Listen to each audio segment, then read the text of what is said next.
Coming up next, are you comparing yourself to this person? I'll tell you who it is and why you should be doing it. And then, Panic Masters? What is this? I want to keep you from doing it. And your calls, and it all starts right now.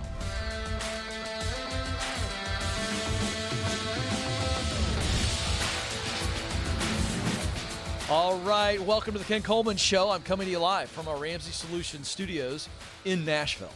And you have joined a conversation that is all about you. Yeah. It's all about all of you.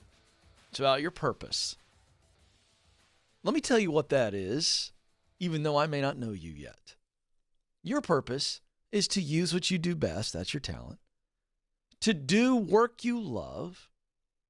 That's passion. To produce, accomplish results in this world that matter very deeply to you. It's very personal. And we're talking about professional purpose.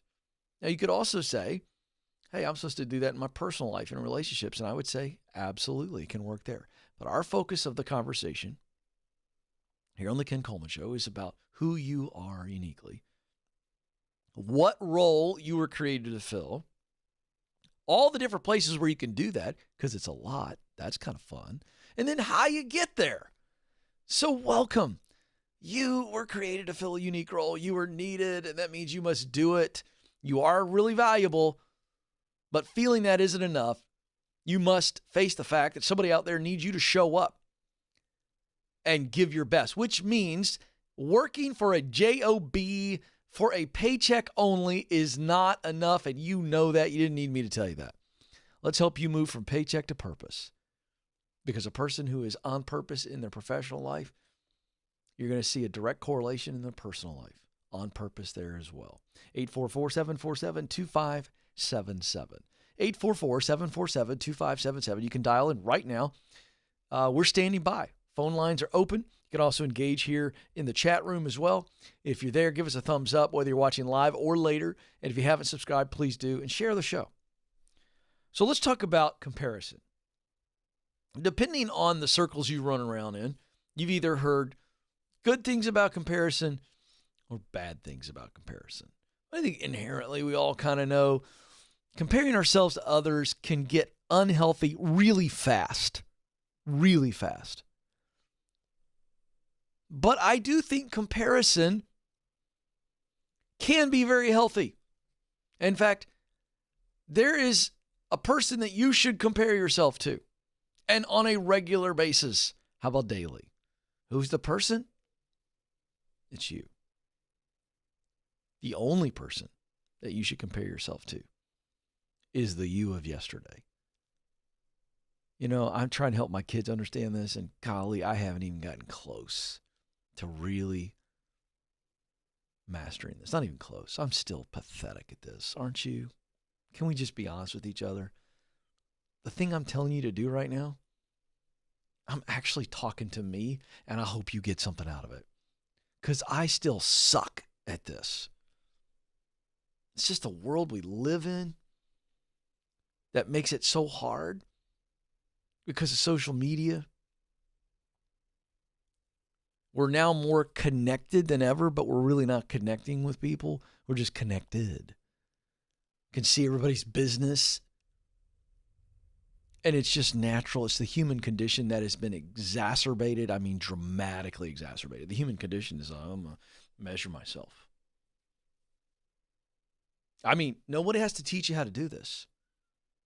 Whether you're a little girl, a little boy, somewhere along the line in elementary school, you start to begin to notice, oh, this kid's got a newer pair of shoes. Their shoes are nicer than mine. Their backpack's nicer than mine. Whatever. Their parents' car's nicer than ours. I mean, just telling you, nobody has to teach you how to compare. It's hardwired into us because we are creatures of observation. Observational skills lead to natural comparisons. So let's not overthink this. But let's step back for a moment and go, okay, here's what we know. If I'm not careful, if all I ever do is measure myself against other people, there is only one result that comes from that. Discouragement. Disillusionment. You just get discouraged and disillusioned with, I'm just never going to measure up. Now, if we could take that burning desire to measure ourselves, because that is in and of itself a very natural human component, that we measure ourselves. But we must be careful and we must be intentional to use that natural proclivity to measure ourselves. And we must say, okay, I'm going to measure myself against me. Now, I'm sure somebody could twist this on me, so I'll call it out. You can't be such a harsh critic of yourself to where you are beating yourself up, okay? And all of us have that in us to be able to do that. But what I'm saying is, if we're setting goals, whether it be in our professional life or our personal life, this could be relational, spiritual, physical health. If we set goals and we have a desired future, then I think it is a very good thing to do to compare ourselves to yesterday. This is actually a freeing exercise. Hey, I blew it today. I was really tense with my kids. Well, the new day starts, a new morning starts, and there's an opportunity to go, I'm going to compare myself today to yesterday. I am not going to allow that to trigger me and then wound my kids, whatever the story is. It's a new day. It's a new day. And so if we're comparing ourselves, hey, did I eat better today? Did I exercise more? Did I learn something new? Did I serve my team better than I served them yesterday? These are healthy things. These are healthy things.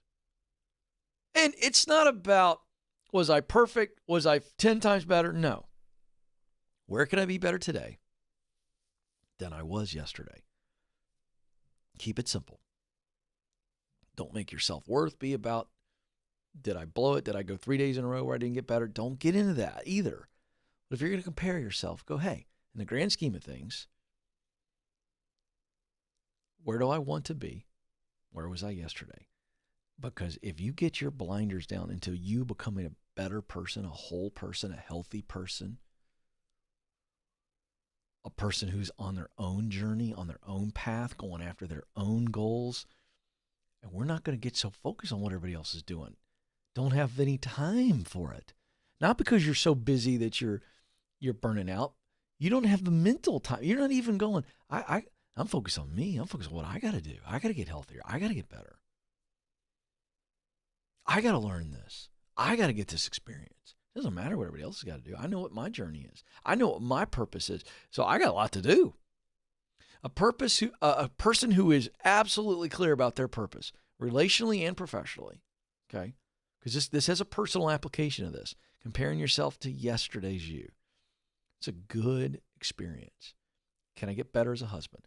Can I get better today as a dad? Can I get better today as a brother? Can I get better today as a friend? Can I get better today as a coworker?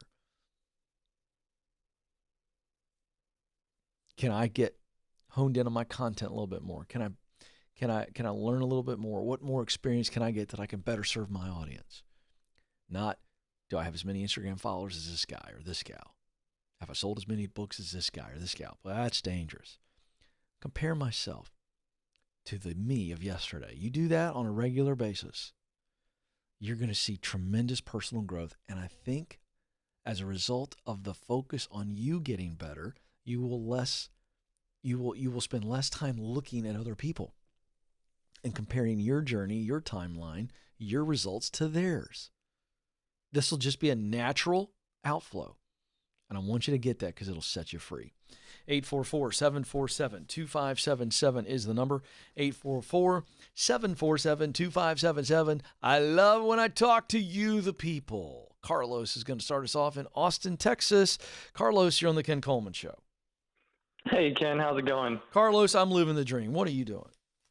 Hey, man. I'm pursuing the same thing. Yeah, Thanks man. for taking my call. You bet. You're the reason why I got up today, man. I'm all about you, Carlos. What's going on? Awesome. Yes, sir. So just high level, I'm currently in sales. I'm considering doing a career change or adding on to my career and joining the National Guard. Mm-hmm.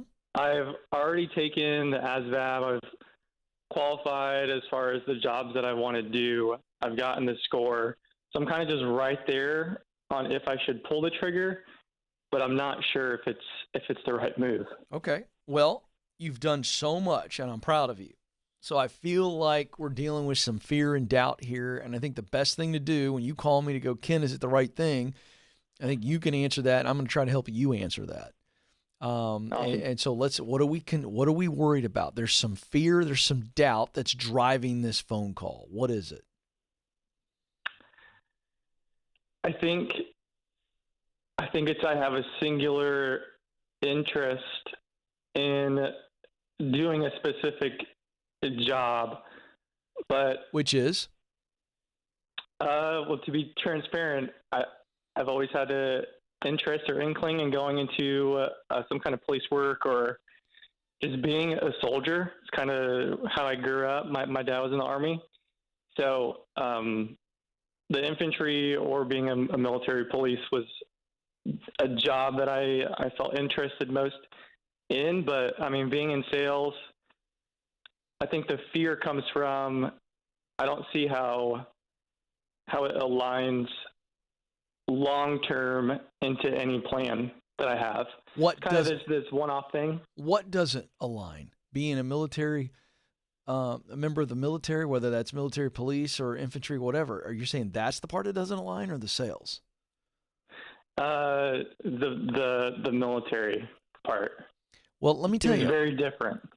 Different than what? What you're doing now? Correct. Yeah, but to me, that's the wrong thing to be looking at. Sounds like you've always wanted to do this one thing. Yeah. You started off by saying, oh, I know the direction I want to go. So I'm going to ask you again.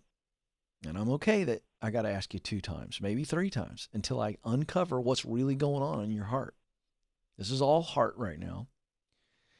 And we need to understand what you're really afraid of. What are you afraid of? What people are going to say? Or that you're going to get into the military and it's not your juice? I mean, what are you really afraid of? You've always wanted to do this. You've wondered about it. What are you doubting? What are you afraid of?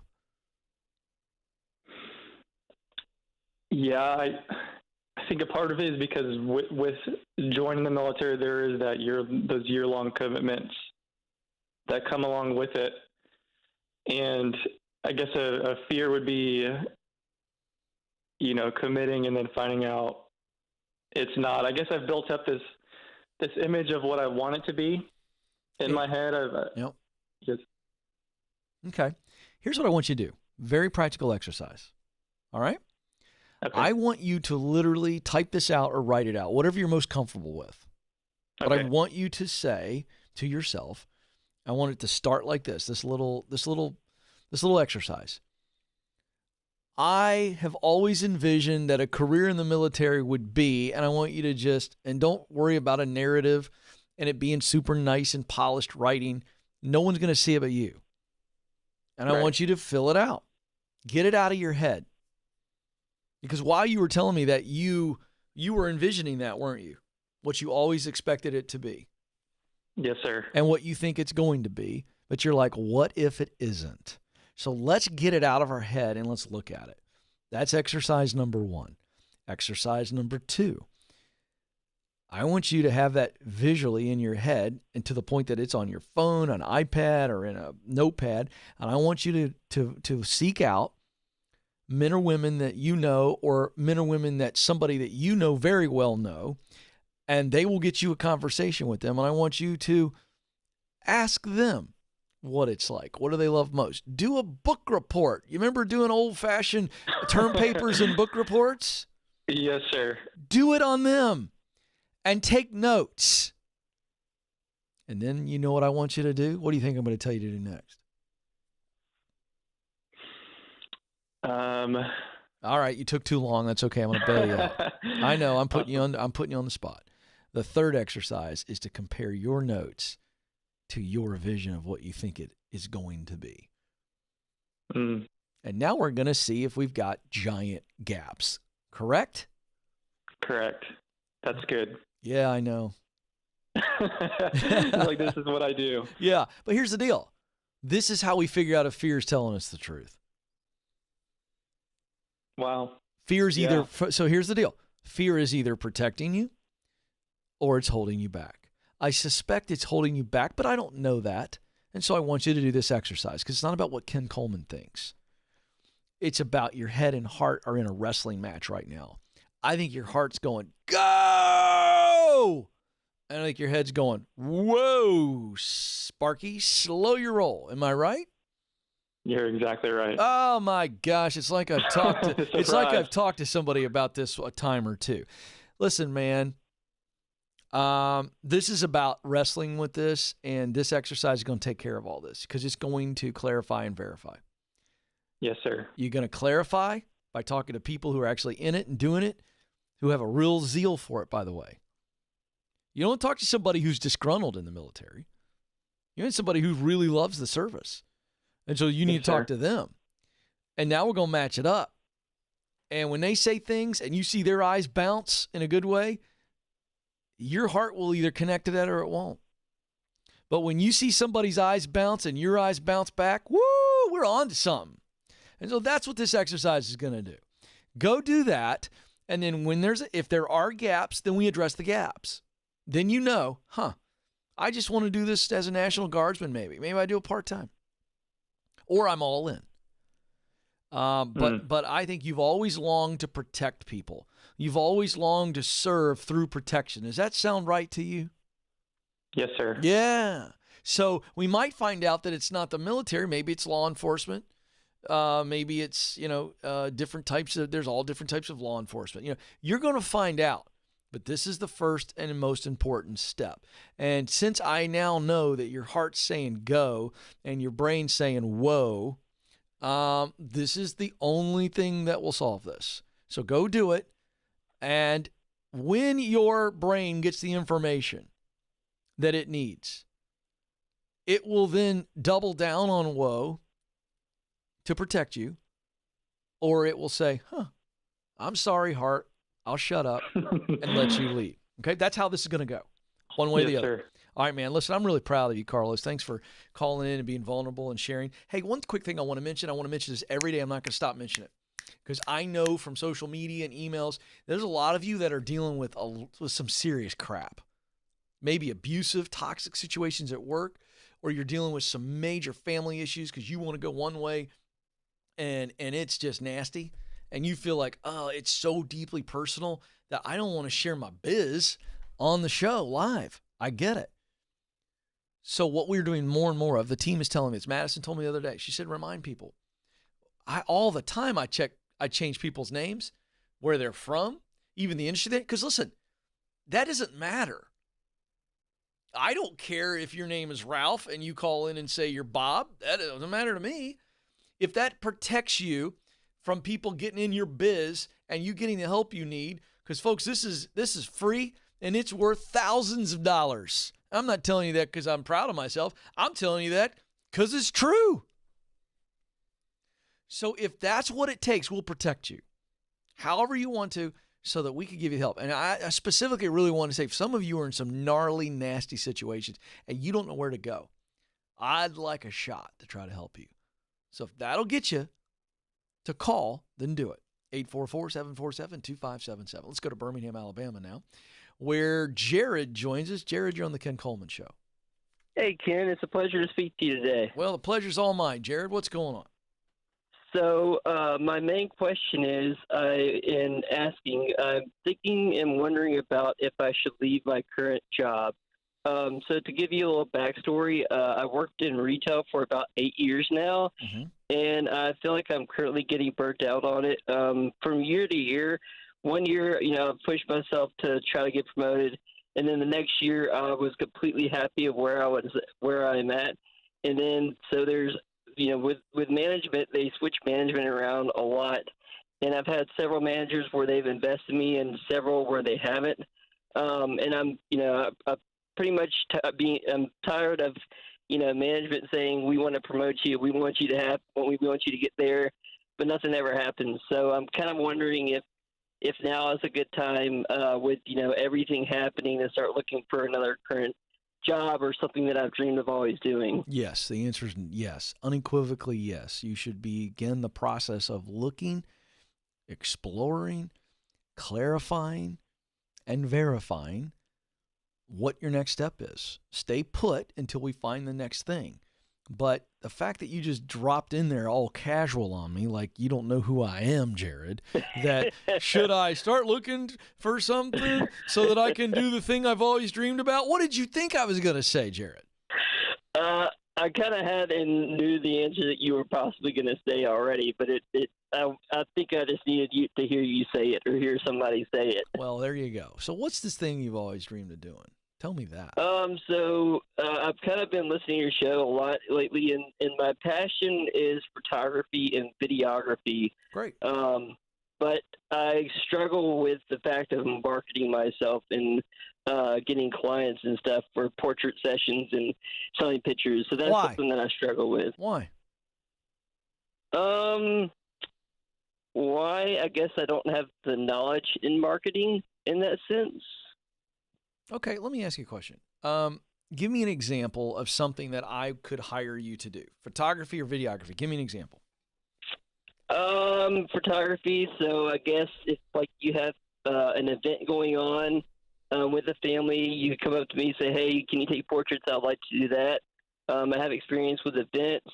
I have experience in engagement shoots. One of my coworkers the other day asked about a wedding, and I have some experience in weddings, but I don't know if that's really my passion. My passion is landscape. Landscape. Give me an example of that. What does that mean? Landscapes, like I love to travel. That's another thing I love doing. I love going out like in the field and like in new places. I love seeing new things. Yeah. And do you like taking pictures of landscapes specifically, right? Like sunset over a barn fence in a pasture, that kind of stuff? You're absolutely right. All right, great. So here's the deal. So you just told me what you could do for me. And so I've got a wife and 3 kids and a fabulous golden doodle named Ellis. And so we would love to have a great family picture. And we have all these beautiful, beautiful rolling hills here in Franklin. And so I want to get an updated picture, Jared. And I want to know if you would scout a couple sites. We could give you some ideas. And could you take care of that for us? How do you feel about that? Yes, I could. Okay. And would you have any problem when we got on site taking over, being in charge, and creating vision for it and then making the vision happen and by snapping the pics? Would you have any problem with that? Would you be confident? Yes, I would. And that's another thing. I love meeting new people. So that's something. Now, that, wait a second. Jared, you love meeting new people? Yes, sir, I do. So that doesn't drain you, that energizes you. Yes, sir. And you're confident in your abilities to do photography and videography. Correct. All right, well, you don't have a problem with marketing because marketing yourself is not you sitting at your house coming up with flyers to put on windshields. That's just not what we're talking about. So you're creating an excuse because you're afraid to get rejected when you start putting yourself out there and the first 7 people you talk to, because you like meeting people, Jared, and you also are confident in your abilities. So what's really going on is you're afraid to tell people that you can shoot their family and they go, "Oh, that's nice," and then they never ask you to do it. That's what you're afraid of. You're afraid of being ignored and rejected. I've never thought of it that way, and that completely changes my mindset on that. Am I right or am I wrong? I don't mind if I'm wrong. You might be right. Yeah. I mean, I'm looking at the team in there. He likes meeting new people. So that means he's not an introvert. You're not terrified of it. For some people, that is a draining thing, and I get it. And I would say, listen to that. But you like meeting new people, and you're very confident in your abilities. So you don't, that's not your issue. Your issue is not marketing. You've concocted that up. Your issue is you're just like everybody else. There's nothing wrong with you at all. Jared, you're very normal. Oh, man. I know. I appreciate it. I know. Yeah. I know I'm right. I'm not. I know you said I might be right. Now I know I'm 100% right based on how you just reacted. You Yes, laughing? You laughing go, "Oh, crap. Ken just turned the mirror around on me." Yeah, I believe you did. You're absolutely right. I know. So here's the deal. No more excuses about marketing yourself. Okay? Yes, Stay sir. in your day job for now. Because you're actually good at it. We know they're not going to promote you. Your instincts are right there. They're terrible leaders. I'm sorry about that. That's just what it is. But you know what? It doesn't matter anymore because we know that eventually you're going to work for yourself and have a photography and videography business. True or false? That's an absolute dream of mine. That's an absolute freaking dream, and you will do it. Yes or no? Yes, sir. So we don't know how long it's going to take, but I can tell you this. The more you sit around and go, I'm not going to start because I don't know how to market myself, the dream is just sitting there waiting for you. It's time for you to stop dreaming. There's nothing to dream about. You've already dreamed it. It's time to start doing. And that means you get out there, keep your day job for now because it's not toxic and you're not in an abusive situation and you got a nice day job. You know what you start doing? You tell everybody you freaking talk to because you're Mr. Go up and meet people all the time and tell them you're a photographer, show your work on social. Start putting stuff on Facebook and Instagram and Twitter and TikTok and whatever the crap is the next new thing that I don't even know about. Put it on LinkedIn. Put it everywhere. Show your work. I want you to go buy a book today from a guy who I've interviewed multiple times. His name is Austin Kleon. He's brilliant. And this book will take you 4 minutes to read. It's called Show Your Work. I want you to buy the book. I want you to read it. And I want you to be disciplined to do what he tells you to do. Do you understand me, Austin? Excuse me, Jared. Do you understand me, Jared? So look. Yes, sir, I do. I know. I'm all fired up over. I don't know where Austin came from. I have no idea. It's nowhere up right now. It's okay. Yeah, it's all good. So here's the deal. It's time for you to stop dreaming and start doing. You're on hold. This conversation is over. Here's the deal. I want to let some people off the hook real quick because I said this to Jared and I want to circle back. The fact that you're worried about being rejected doesn't make you a freak show.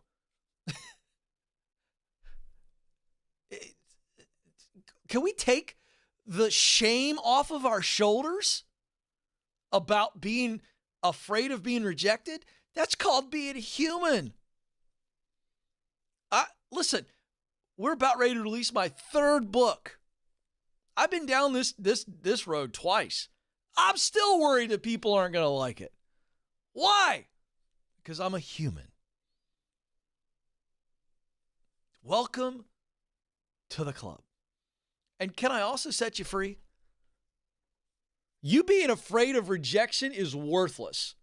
It's not doing you any good because I got news for you. You're going to be rejected. I mean, at some point, God, I'm not ready for this. I just want to say that to you publicly, God. I'm not ready for this. But at some point, all three of my kids are going to start dating. One of the things I've planned to tell them is, hey, don't worry about getting hurt because you're going to get hurt. Why worry about something that you know is going to happen? You are going to get hurt. The first time that one of my boys, the girl comes up to him and goes, hey, we need to talk. I'm going to go, hey, can I tell you what that is? That's code for she's about ready to dump you. We need to talk. Go ahead, guys. Own it. She's about to dump you. Go into it head first. It's going to sting a little bit. You're going to be fine. I mean, here's the point. At some point when we put ourselves out there, somebody's going to go, thanks, no thanks. Or you suck. I mean, can we just own this? And I think what will happen is, as we begin to accept the reality that we will be rejected when we put ourselves out there, whether it be in a job interview, you start a business and clients don't like what you're selling. I mean, look, it is what it is. It is what it is. If you own it, it takes the sting out. Takes the sting. I know it's going to sting. I remember the first time I really got over shots.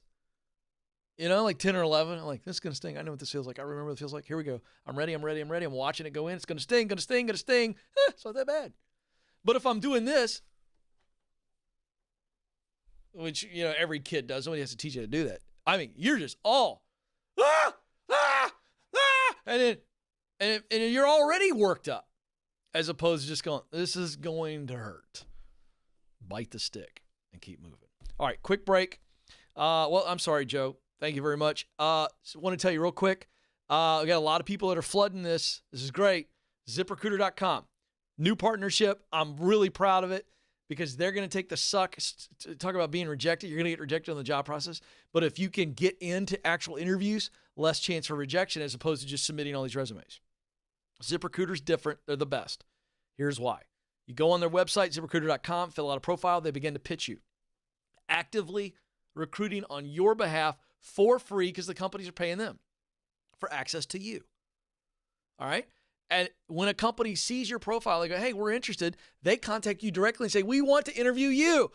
You're in. You're not just this nameless, faceless person. So that's why we're working with ZipRecruiter, ZipRecruiter.com. It's free. Their candidates 3 times as likely to get hired. Number 1 job site in the world. I believe in them because their technology is second to none, and they make it so much easier. It's one extra weapon for you beyond everything else I teach. So, ZipRecruiter.com. All right, now, Joe, thank you. Quick break. And when we come back, I didn't even know this existed until this morning. A panic master's degree? What? This is the Ken Coleman Show.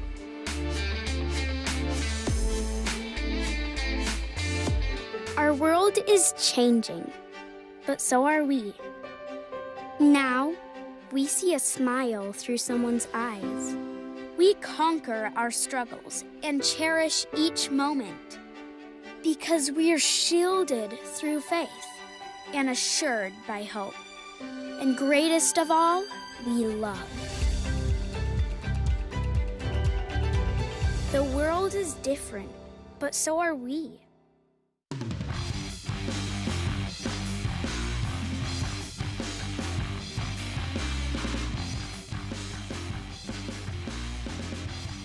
All right, folks, welcome back to the Ken Coleman Show, where we help you move from paycheck to purpose. I want you to see your work differently. I want you to see what you do professionally as absolutely integrated into your personal purpose. That's what I want you to understand. And when we begin to think of work that way, then there's a whole different mindset about how I view what I do Monday through Friday. And I'm not just going to accept a job that's, it's okay. Or even if it's miserable, but it's a good paycheck. I'm not going to accept that anymore. And so that's really important. All right, I love bringing you the latest and greatest that affects you, the people. We call it In the News. Let's do it.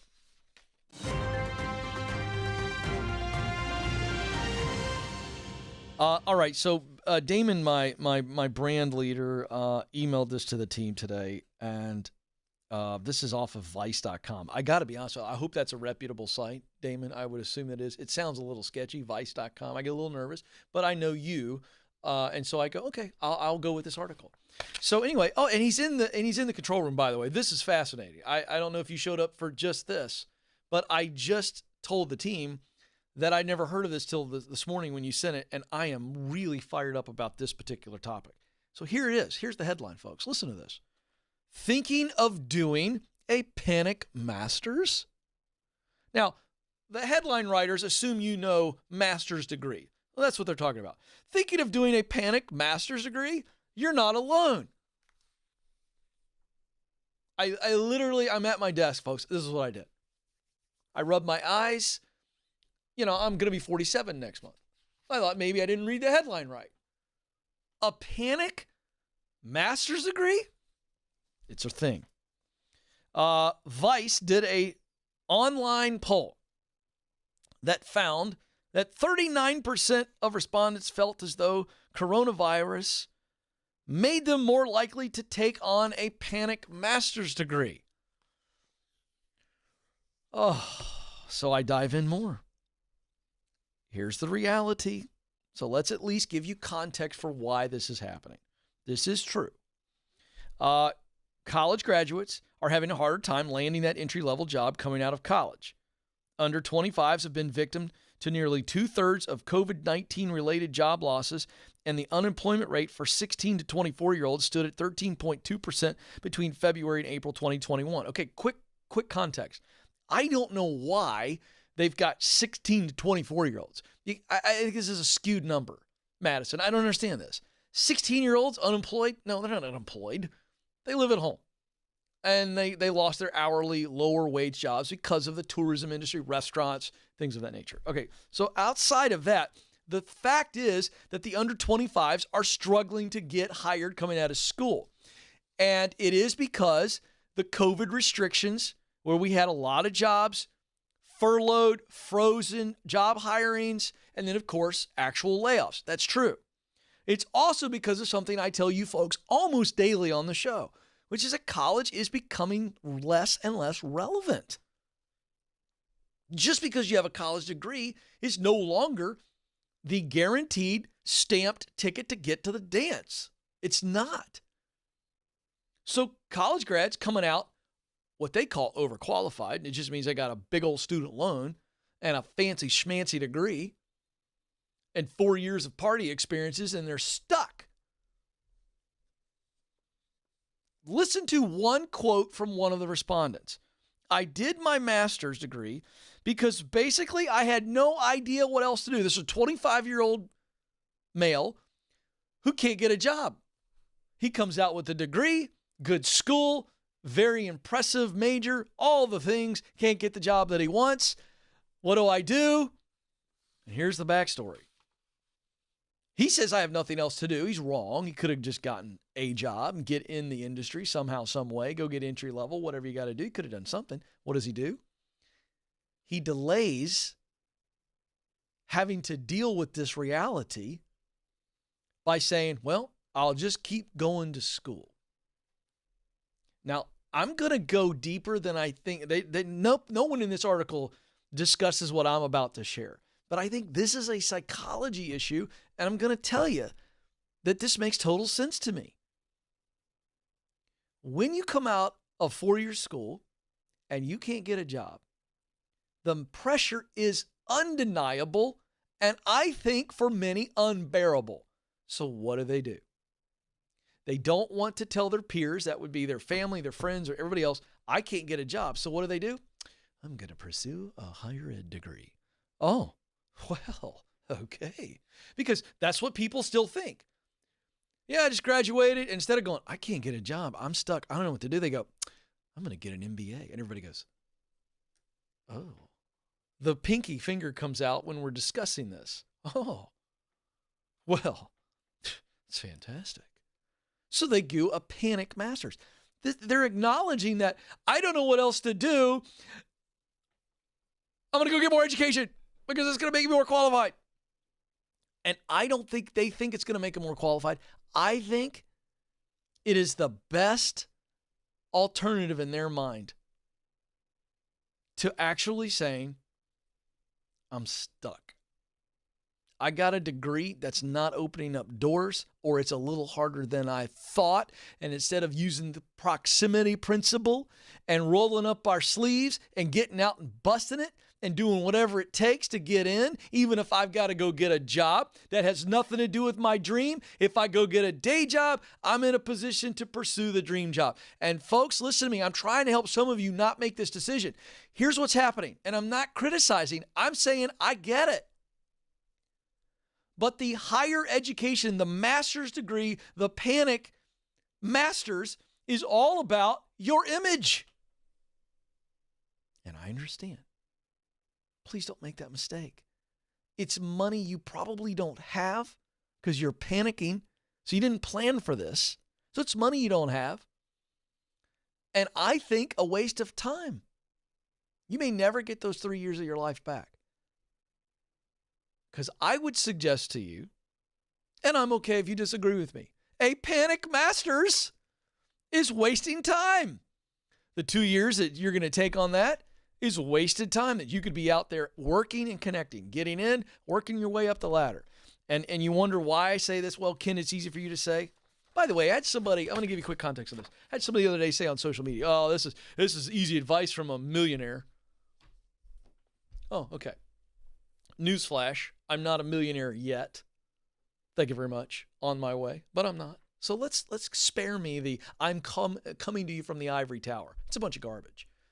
Because I started at 31, drugged my feet for 2 years because I was scared of getting rejected, and finally at 33 and 34 got the you-know-whats to show up and start doing basic broadcasting. and then stumbled in one day where Joe Hankin was, and he can prove all of this, and started doing radio on Saturdays at 2 o'clock. Not prime time. You hear me, folks? And I was awful at it. Terrible. I hope Joe has burned all of those early shows. He tends to be nicer to me than I am to myself, but the point is made. Why panic and delay the journey just because you don't have a fancy answer or a fancy job waiting for you? It doesn't make you a loser. It doesn't make you hopeless. But I'm going to tell you something. You make a panic master's degree decision, you are putting yourself further behind than you already think you are. Because you're actually not behind. Will you consider for a moment that you're just at the starting line? Would you consider that you actually haven't started yet? You're going, well, Ken, they already shot the gun off and everybody else is running and I'm stuck. No, you're not running their race. It's your race. When I ran the half marathon, Damon, 3 or 4 years ago, it took about 30 seconds to realize how many better runners there were in the race. 30 seconds. I mean, I was out at my best pace, running with Daniel Tardy, a much better runner than me. People flying by me. Quick. All right, I ain't running their race. I'm running my race. And so can I just tell you, don't panic. Don't panic. There's nothing to panic over. You're still at the starting line. Just because you haven't started as fast as somebody else doesn't matter. It's your race. And is it about time? It's not. I can tell you for me, it wasn't about my time. I had a goal. I didn't reach it. It was about finishing. I want you to finish your race. So therefore, the time doesn't matter. Did you run it? And did you finish? Please don't panic. Call me first. I'll talk you out of it. I'll remind you the 2 questions that'll help you not make this panic decision. Is it the only way to get where I need to go, the master's, or any higher ed? Is it the best way? If the answer is no to both of those questions, relax. You'll figure it out. All right, my time is almost up. But I want to remind you that you matter and you do have what it takes. Thank you for joining us. Until next time, this is the Ken Coleman Show. Press on.